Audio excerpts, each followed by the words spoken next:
Hey there everybody, welcome back to another YouTube video. In this YouTube video, we are going to learn how to assemble our symmetrical standard hand paw pattern, which is right here. We're super excited about this pattern. We did something fun and new, and it's a little bit different than our other existing hand paw patterns, and we're so excited to be able to help you assemble our pattern. Another thing that we're really excited about here coming up is our con travel schedule. In June, at the very beginning of June, we are going to be in Houston, Texas for the very first time at Stratosphere. And then in July, so a month later on the dot, we're going to be at the biggest furry con in the whole wide world in Pittsburgh, Pennsylvania at Anthrocon. We'll be vending at both of these cons, and so if you're in the area, definitely stop by and see us. Speaking of, if you like our patterns and our educational content, our Patreon is absolutely the place for you. From weekly updates to monthly pattern releases sent directly to your inbox, we also have classes that we host every single month that are live via Zoom, where we teach you a variety of fursuit making topics. If you love our video content, you will love us even more live. We live stream weekly on Wednesdays at 2:30 p.m. to 4:30 p.m. Pacific Standard Time. We're over on YouTube right here. We're also live on Twitch and TikTok as well. So catch us on any of those platforms, and that is a fantastic place to ask us questions. Also, we're super close to 20,000 subscribers here on YouTube, which is kind of cool. So don't forget to like, comment, and subscribe, and we're gonna get into the video. Nice. Is that fun? Let's get the ball rolling by discussing our list of materials. The first thing you'll need is about half a yard of faux fur in the color of your choice. Next up, you'll need some material for your toe beans. That can be minky, fleece, or even vinyl. To line your hand paws, you'll need about a half a yard of a stretchy, breathable material like Lycra. Of course, as you would for any sewing project, you're definitely going to need some thread. And the final material you'll need is just a little bit of polyfill. As for tools, we recommend that you have a couple of pair of scissors, one for fabric and one for paper. You're also going to need something to mark your fabric with. We like a Crayola washable marker or a silver Sharpie. While a sewing machine will make your process way easier, you can also hand sew this. One of our favorite tools for fursuit making is Wonder Clips to help hold our fabric together, but that being said, if you don't have Wonder Clips, pins will also work just fine. And the last thing that you're going to need is a pet slicker brush to help manage your fur fabric. First things first, we need to print and cut out our pattern. When you print it, make sure that you are printing it scaled to 100%. We definitely recommend trying to print your pattern out from a computer rather than a phone or a tablet, because oftentimes phone and tablet print settings can mess up scaling on our patterns a little bit. As you cut them out, make sure that you're cutting on the outside of the black line. Additionally, we recommend utilizing separate scissors than your fabric scissors to cut out paper patterns.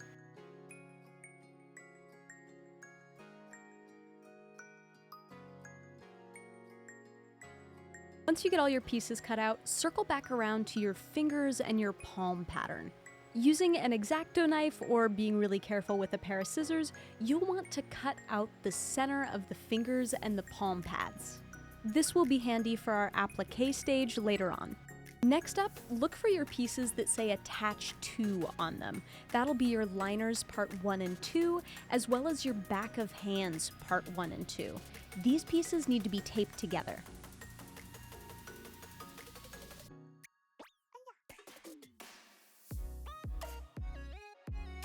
Once you've gone ahead and prepared all of your pattern pieces, if you intend to use this pattern more than once, we highly recommend laminating it. Not only is laminating your pattern going to make it far easier to trace than standard printer paper is, but it will also improve the longevity so you don't have to continue to reprint your pattern going forward, which helps save paper. If you do choose to laminate your pattern, however, the only downside is that you will have to spend more time cutting it out again, and on top of that, don't forget to also cut out those inner palm and inner finger paw pads so that way we can trace them for our applique stage later on. With all of our pattern pieces cut out, it's finally time to get the party started. We're going to start by tracing out a few different pieces here: the back of the hand, the wrist, and the palm. Each of these pieces we'll only need to trace 2 of. As we trace, there's a few things that we do need to pay attention to. Arguably, the most important thing that we need to pay attention to is something called the fur direction. Each of our pattern pieces that is designed to be made out of fur is going to feature a little arrow on it that will indicate the direction the fur is supposed to be going. The next most important thing that you need to be aware of is a process called reflecting, and that's what's happening here when Lauren is flipping the pattern. You'll notice any piece that we're tracing with the text facing upwards, we're drawing a little X on. Once we get to the stage where we're attaching pieces together, that X is going to be super handy in figuring out which pieces go together. Once you have these pieces traced out, let's go ahead and cut them. Do yourself a huge favor and make sure that you have separate scissors for cutting paper versus cutting fabric. I promise your wrists and hands will thank you in the long run. If you've never cut fur before, take a deep breath. It can be a little challenging, but I promise you've got this. An important thing to keep in mind while we're cutting fur-style fabrics is that our goal is to cut the backing of the material, not the pile itself. To help achieve this, make sure that as we're cutting the fabric, we're ensuring that our blade on the bottom side is right up against the backing of the fur. An easy way to achieve this is making sure that we're taking little tiny bites with our scissors. Once you finish cutting those out, let's move directly into our finger pieces. These hand paws have a grand total of 8 fingers, 4 on either hand. This means we'll need 4 of our inner finger pieces and 4 of our outer finger pieces. 2 of each of those style fingers will be traced with the text facing upwards or marked with an X, and then 2 will be traced with the text facing downwards. If you want to add claws to your fingers, make sure that you are marking little marks where the little red lines are on your pattern as well. This will help you align the claws later on.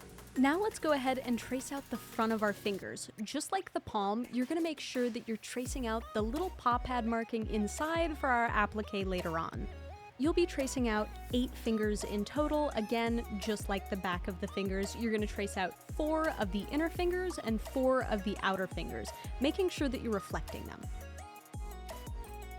With all of your fingers traced, it's time to cut them out. Once again, make sure that you're taking tiny little bites with your scissors and going nice and slow. Again, this can be really hard if you've never done it before, so definitely don't get discouraged. It just takes time. The skill and speed will come later.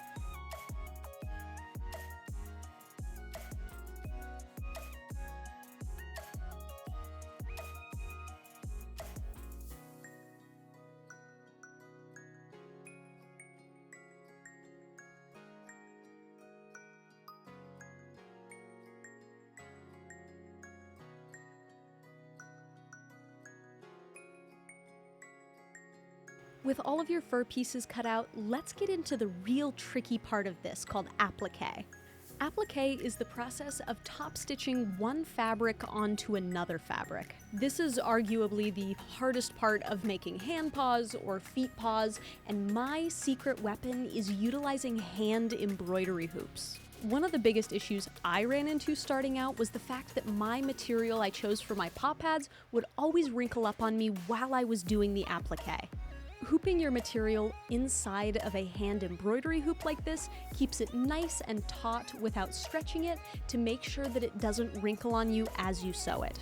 If you're using a material like Minky that kind of has a pile direction, ensure that the pile direction is going in the same direction as the fur direction of the material that you're embroidering it to. Once you get that situated, you're gonna go ahead and utilize sewing pins to pin your material in place inside of the hoop. This is going to keep your item, in this case a finger, from slip-sliding around within your hoop. As you pin, you want to make sure that the material of your finger or your palm or whatever else you may be appliquing is remaining nice and flat. Thankfully, the embroidery hoop is going to make sure that your paw pad material stays nice and smooth, so all you really have to worry about here is your finger. In my opinion, more pins is definitely better here. There's really no such thing as too many pins, as the more pins you add, the more stable your material will be and the easier it's going to be to sew. This part is a bit of a pain, it is pretty tedious, so definitely take your time. Nothing about fursuit making is fast. Once you've installed a healthy amount of pins, go ahead and double check the direction of your minky and let's move directly into our sewing machine. Go ahead and set your machine to a straight stitch and select a thread that's going to be a matching color to your paw pad material. I sound like a bit of a broken record, but as you sew, go nice and slow. Our goal is to slowly straight stitch over the traced line of our paw pad that we put on at the beginning when we were tracing our pattern. As you go, I personally would recommend removing the pins right before you sew over them. I know there's many grandmas out there who would disagree with me, but I have snapped one too many needles sewing over pins, and so I would not recommend it.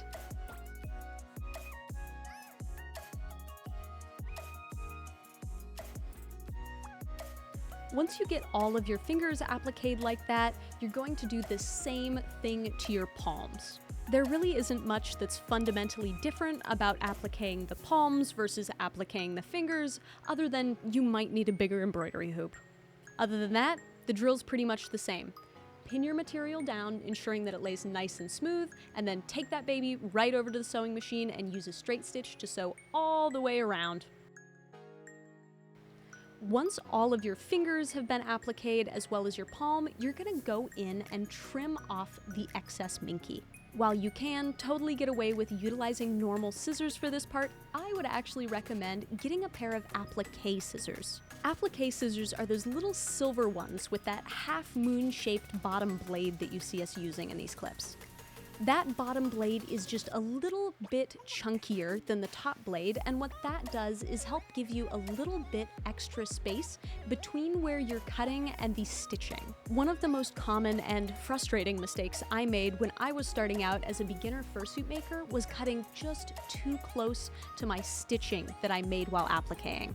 I would either end up accidentally cutting my stitching or cutting the fabric so close that the backing of it slightly unraveled, which made it come loose from my stitching anyways. Using applique scissors instead of normal scissors gives you that extra little wiggle room to really help you prevent getting too close to your stitching and causing that issue. Once our excess material is trimmed off, we're actually going to go right back over to the sewing machine. Switch your machine to a zigzag stitch now, and nothing more than about 3 millimeters wide if you can help it. Make sure as you're tracing around the outside of your paw pad that you're keeping your fur out of the way of your stitching. Adding this snug little zigzag stitch around the outside of your pad on top of your straight stitch that you just put on is not only going to help reinforce that straight stitch that otherwise could be a little bit fragile, but also make your paw pad look nice and clean on the edges. Once they're all stitched up, I recommend using a slicker brush to help pull any stuck fur out of your seams. As you may have noticed, applique is wildly time-consuming. Here at Spilled Grape Soda, we're often going to a lot of different conventions all across the country, and that often means that we need to make a lot of fursuit parts to sell. Instead of appliquing by hand, I've actually gone in and programmed our embroidery machines to applique paw pads for us. Not only is this a faster way to do this process, but it also produces a more consistent and symmetrical result. Our machines will start out by putting an underlay stitch of a couple of straight stitches along the bottom, and then once those are done, we'll go in with something called a satin stitch on top. All the satin stitches is functionally a really snug little zigzag stitch. That satin stitch gives our edges a super duper clean look and makes them wildly heavy duty. All this to say, our embroidery machines are wonderful and fantastic, but hold your horses, I don't want you leaping out of your chair to go get one yourself. Embroidery machines are really expensive, and while I think they are a great, wonderful tool for a business like my own, where we are producing a lot of hand paws and feet paws in bulk numbers for conventions, when you're producing on a smaller level for individual commissions, investing in a tool this expensive is just not necessary.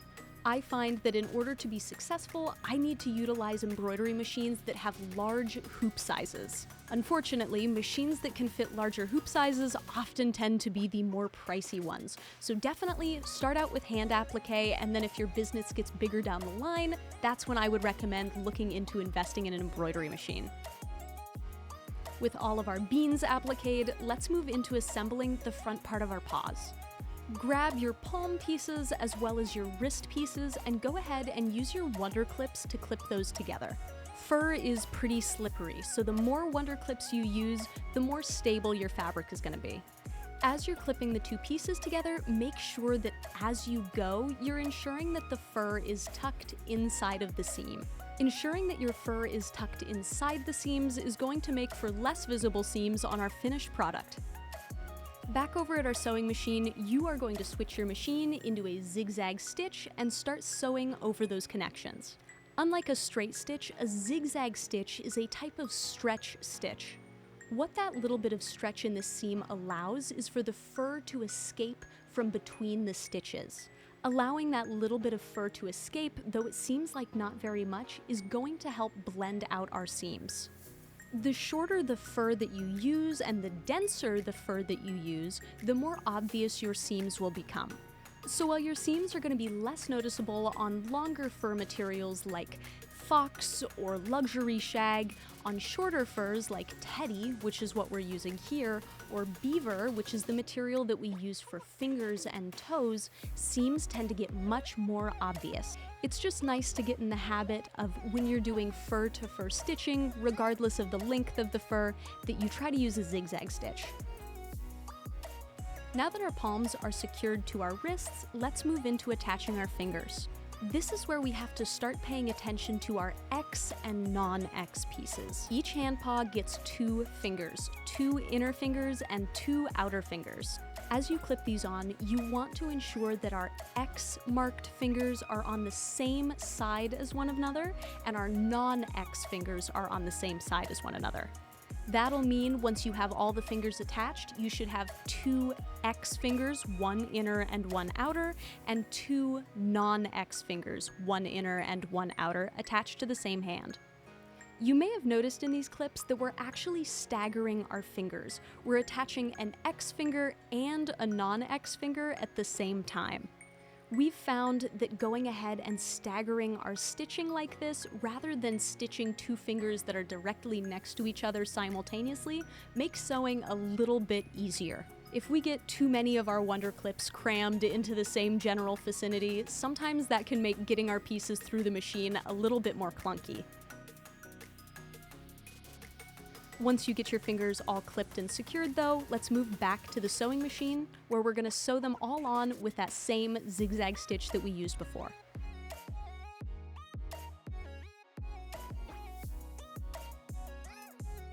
Once those fingers are all sewn in place, we can move back over to our table and clip the remaining fingers on.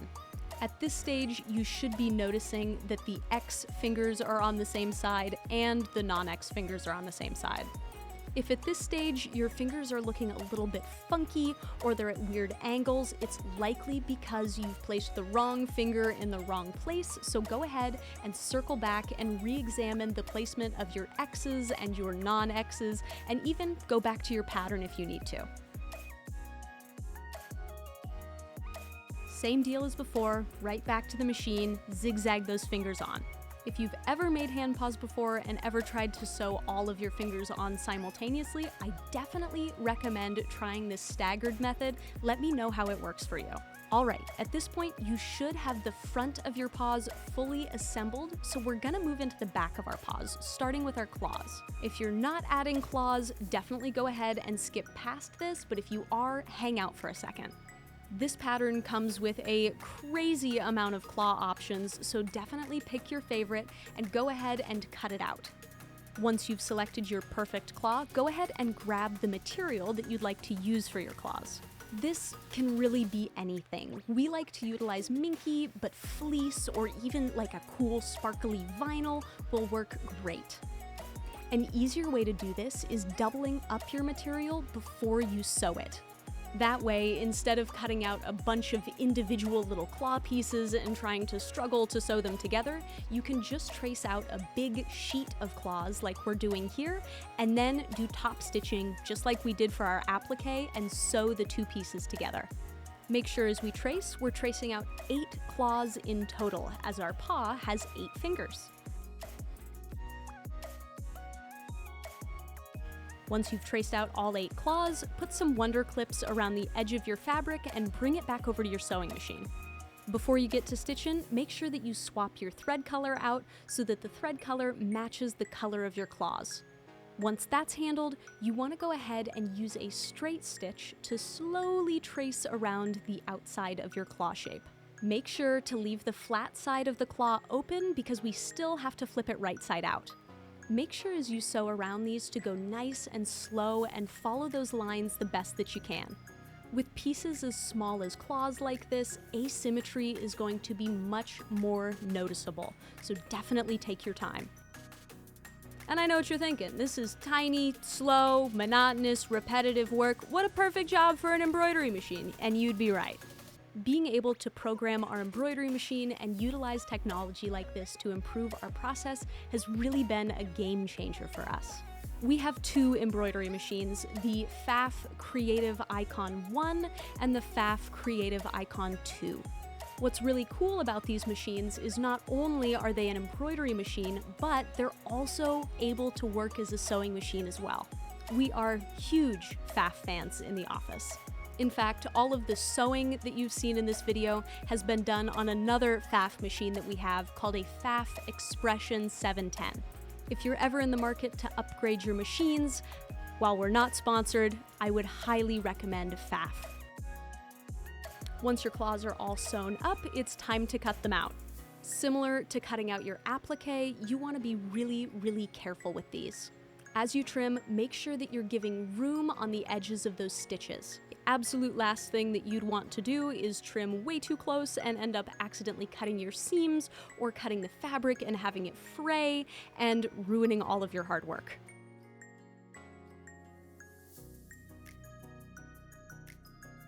Once you get all of your claws cut free, it's time to flip them right side out. Oftentimes, flipping something as small as claws like this, especially when it comes to the teeny tiny tip, can be really difficult. Utilizing something small and blunt, like a little mechanical pencil without the lead, can be really handy. As you flip, start adding stuffing to the inside of your claws. Using a mechanical pencil to help position your stuffing and getting it all the way throughout your claw evenly is also a very handy use of the tool. Finding the right claw density can often be a fine line to walk, and it's really one that's up to personal preference. On one hand, a light stuffing of the claw will make it far easier to sew into your toe or finger. However, it can also make it more difficult to hold its shape. Alternatively, a very densely stuffed claw will hold its shape beautifully, but will be much harder to sew into your finger. At the end of the day, it's really up to you to find a happy balance between those two.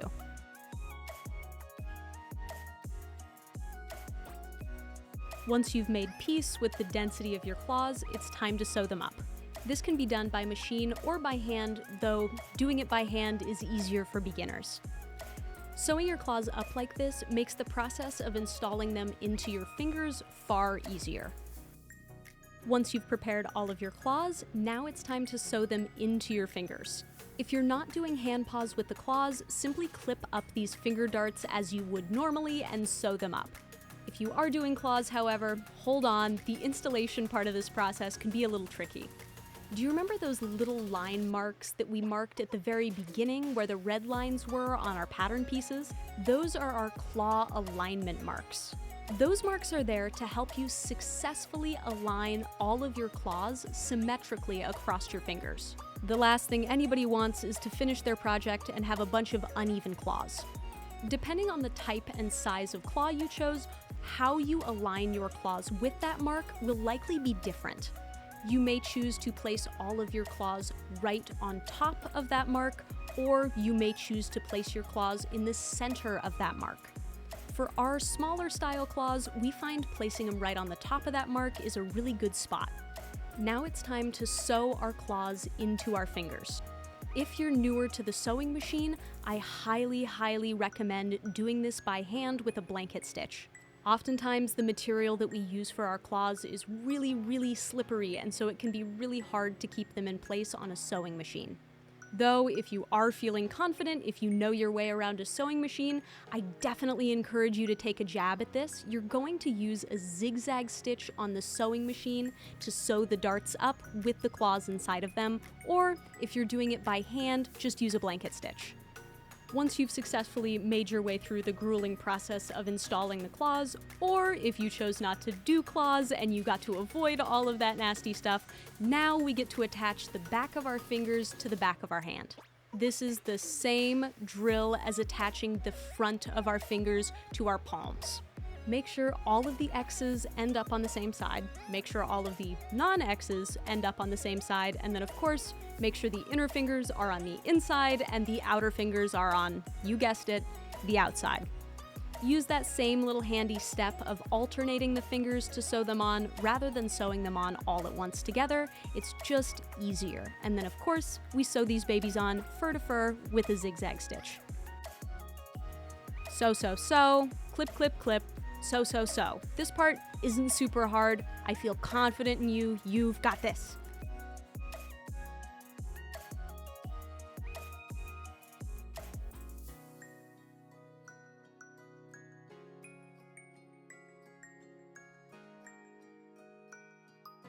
At this point, our paws are kind of starting to look like paws, which is pretty exciting. At this point, we arrive at what is arguably the most tedious part of the process, which is clipping the back and the front of our paws together. At this point, we like to start with clipping what we call our anchor points. Anchor points are any parts of our patterns that we know for a fact are going to come together. Those places are going to be stuff like the very end of our wrists, things like where the angle changes in the arm, where the fingers start. We also know that the claws or the darts are designed to be facing forward, so we'll go ahead and put little clips on the end where the darts are towards the tip of the fingers. Once we've gone ahead and established those connection points, now we're just going to fill in the clips in between them. For a project like this with so many intricacies and darts and weird curvature, more clips is more better. It may seem excessive, but I promise the more clips that you have here, the better control that you're gonna have over your fabric in the long run. Make sure that as we clip around the fingers, that you're going and tucking in all of our fur fibers. If we don't tuck in our fur fibers, they're gonna end up super duper trapped in our stitches and make our seams way more obvious. Of course, this is sewn fabric, and so a seamless look isn't always 100% possible, but we want to make sure that we're doing everything in our power to achieve as close as we can to seamless.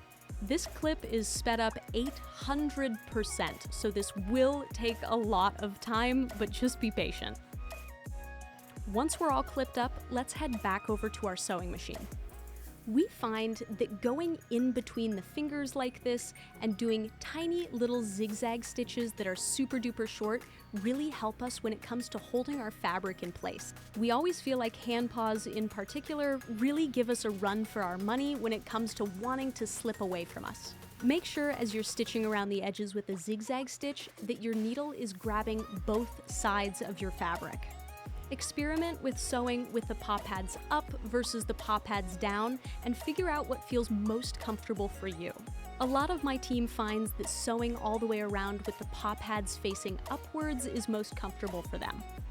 If you're struggling or don't yet have a sewing machine, this can absolutely be hand sewn with a blanket stitch. It just takes a little bit more time. Once you've sewn all the way around, it's time to stuff our paw pads. Use a pair of scissors to cut slits in the fur backing, ensuring that you're not cutting the paw pad material behind it. Use polyfill stuffing to fill out the space between the fur and your paw pad material. This is another one of those finding the balance type things. You want to ensure that you're using enough stuffing to fully fill out your paw pad. If you don't use enough, you could end up with collapsing spots on your paw pads, or alternatively, they might just not look that round. On the flip side, an error that I myself make, and still see a lot of newer makers make to this day, is adding too much stuffing in an effort to make that really cute round paw pad look. Unfortunately, an excess of stuffing can actually cause the sides of your paw pads to bunch up and wrinkle and look kind of funky. Once you've gotten a feel for that right density, you can either choose to sew up the holes with a blanket stitch, or if they're small enough, you could leave them open with no issue. Next up, let's move into our liner. Just like sewing up our claws, I find that our liner material can often be pretty slippery, and so the way to go is definitely to double it up. To make the process easier, cut it out and give some extra space around the edges. This is going to make sewing a breeze. Throw some wonder clips around the edges to help keep our fabric in place, and let's bring it right over to our sewing machine. This very well could be the easiest part of the process. Use a straight stitch and follow those lines. Thankfully, all of this is going to be on the inside of our project, so it really doesn't have to be beautiful.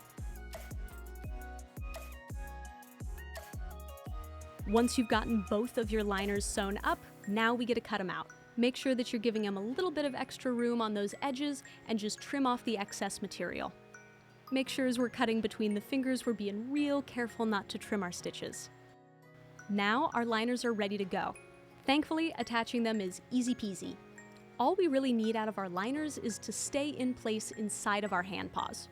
Because of this, we really don't need to sew them all the way around. All you need to do is secure the fingertips and then down the arms. When you're ready to go, bring your project back over to the sewing machine and set the machine to do a straight stitch. For this part, I recommend sewing with the liner facing downwards. Run your straight stitch up either side of the arm and then across the tips of all of the fingers. As I'm sewing, I like to ensure that I'm actually sewing in the middle of the zigzag stitch that is holding our hand paw pieces together. This is going to help ensure that I'm not stitching anywhere on the fur that's going to fundamentally affect the shape of our paw.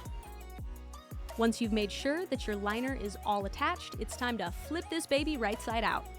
This part can be a little bit frustrating, a little bit time-consuming, but do your best. We find that a chunky, blunt instrument like a Sharpie marker here is really handy for pushing the fingers inside of themselves.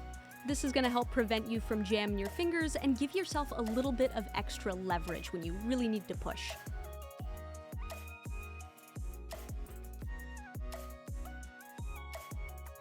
Once you get it all the way flipped right side out, go and check the tips of all of the fingers to ensure that it is in fact fully right side out. With it flipped, now it's time to go in and add stuffing to the backs of our fingers. Make sure that as we're putting that stuffing in, we are going on top of the liner and not inside of it. We don't want our stuffing to come out or touch our hands as we're actively wearing the paws.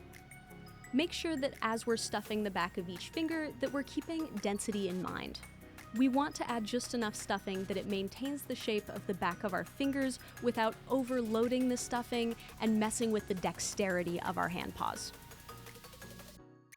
Once you're happy with how your hand paws feel, it's time to add that cuff. Grab a ruler and pull a measurement across the back of your hand paw and double it.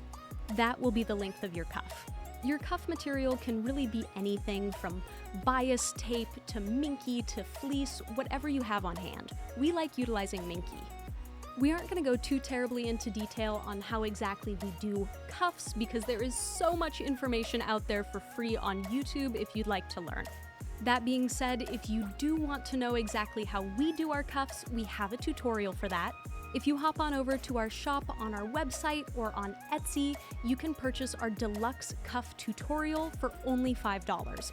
Not only is that tutorial great for hand paws, but it also works for bodysuits and feet paws as well. Once you finish up your cuffs, your hand paws are done. Pat yourself on the back, buy yourself a little treat. I am so proud of you. You should be proud of you. Hand paws are incredibly hard, and I'm sure that you did a wonderful job.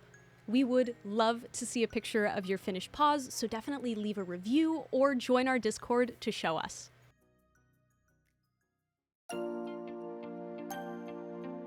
Hey! Thank you so much for watching our newest video. We hope you learned something new. We wanted to give a special thank you to those of you on our Patreon tier, Fursuit University.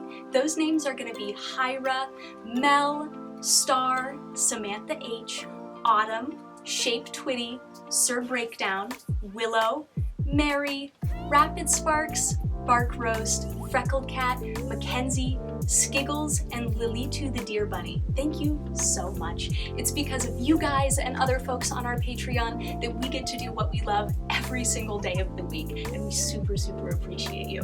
If you're interested in getting monthly patterns sent to your inbox, or attending live fursuit making classes, or even just getting updates about what's our goings on in the office every week, we highly recommend that you check out our Patreon. It is so much fun, and we'd love to see you over there.